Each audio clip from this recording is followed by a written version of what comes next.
Since this is one of the only cars I have that I get constant requests about updates on, and people asking what I'm doing with or how the progress is going with it, I figured I might as well provide a little feedback. It's currently blocked in from parts from me working on the red Cadillac over there. Drove it to that spot and parked it. And like everything else around here, it needs something. Hers needs an alternator, which on a North Star V8, fun process. Cougars need more interior panels swapped. Rolls Royce is off there in the woods. Lincoln's pretty well done. Black Chrysler back there is coming along. Let's see. Pickup truck, drivable, need to fix the brakes though. Light blue Chrysler, I've had 2 sales on that fall through, so it's either cursed or something of the sort, so I'm going to hang on to that. Wife's Plymouth project just kind of sits there too. That's for a whenever. But let's get back to the update on the DeLorean. You'll notice I've got some new components here.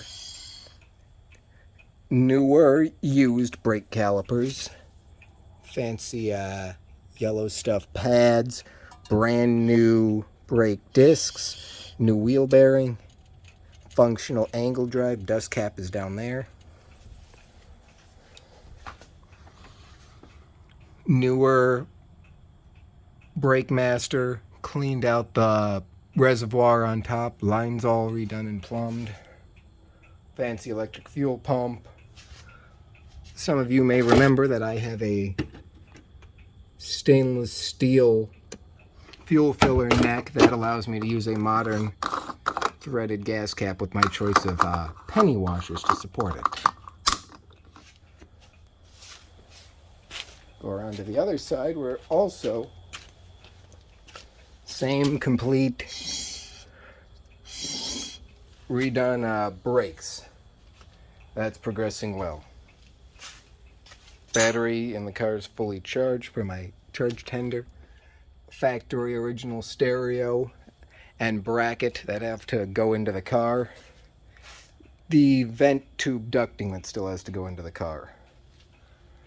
Otherwise, a bit more cleanup work has been done to the engine. The previous alternator right there failed today, so I put this one in, but unfortunately, it's a used alternator, so that saved me some money, but unfortunately I didn't have the pigtail connector, so this little piece here is just kind of hanging loose until it arrives via Amazon tomorrow. Otherwise, the valve covers have been cleaned up nicely. Intake's clean. I've been doing a lot of cleaning on this. Just trying to make it look its best. Mechanical fuel pump back here. It's installed. That's my backup electric. The fancy one under the hood serves only as a fuel sending unit. I had an issue with it running all the time. That is now corrected, but let's see. Voltage gauge normal.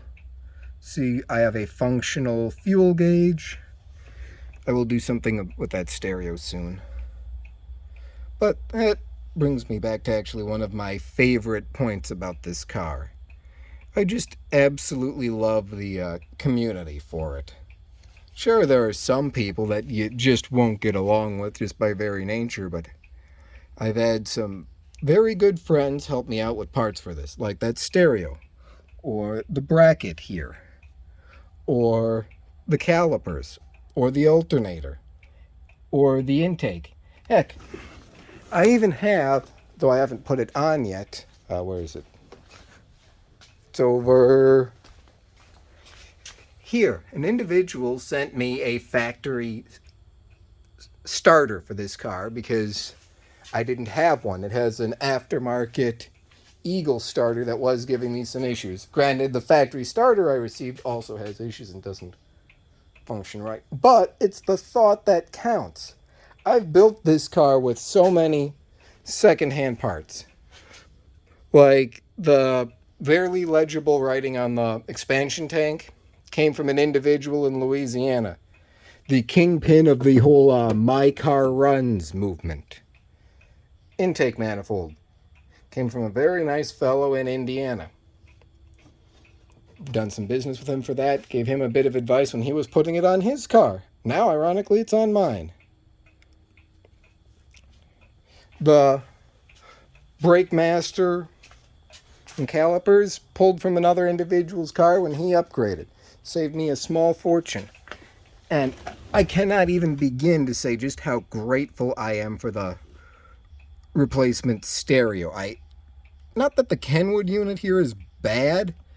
It's just, I like stock. I like it to be the way I want it, correct. So I'll go through the trouble of pulling the entire center console just to put back in the stock stereo, because that's what I like. Oh yeah, while I'm at it,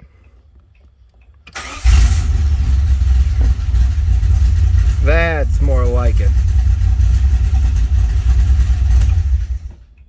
That's how it's supposed to be. And nice thing about that, complete and total cold start. See, I can put my hands on the headers. I can grab them. This thing was bone cold. You saw on the gauges.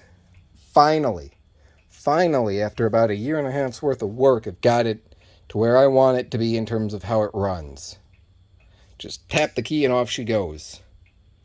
It's been a long progress, and a little bit more help permitting getting the rear wheels done. Should be back on the road this year. I'm excited. It'll be the first time this thing's been on the road in over a decade, probably closer to 15 years. Last time that it was ever out on the road, I think, was that Back to the Future 30-somethingth, whatever the date was in that dang movie. I'm not a fan of the movies, never really have been. So I couldn't tell you what date. 2015, that's the year of the film. And that was, I think, the last time this car was at least registered. I don't know if it was even on the road. I think they trailered it to an event. But in any case, my progress, and it'll be back on the roads of Texas pretty soon. Can't wait.